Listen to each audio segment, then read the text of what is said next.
Junction মলে এসেছি বন্ধুরা, দেখুন এই যে গাড়িগুলো দেখছেন, গাড়িগুলো দেখুন। এই হচ্ছে গেট, প্রবেশ গেট। আরো অন্যদিকেও গেট আছে। দেখুন কি সুন্দর জংশন মল। আজকে 31 তারিখ জানুয়ারি মাস, আজকে শনিবার। চলে এসেছি এখন জংশন মলে, এই তো দেখুন।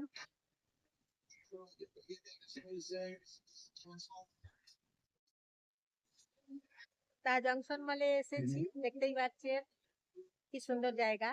বৈকালটা কাটাতে খুব ভালো লাগে, খুব সুন্দর বৈকাল। শুভ সন্ধে, শুভ বৈকাল। দেখুন, গুড ইভিনিং আপনাদেরকে জানাই। তারপর এই যে দেখুন জায়গাগুলো, দেখুন কি সুন্দর জায়গাগুলো, দেখুন দেখুন বন্ধুরা, কি দারুণ জায়গাগুলো, বেশ ভালো, খুব সুন্দর জায়গা। এই যে দেখুন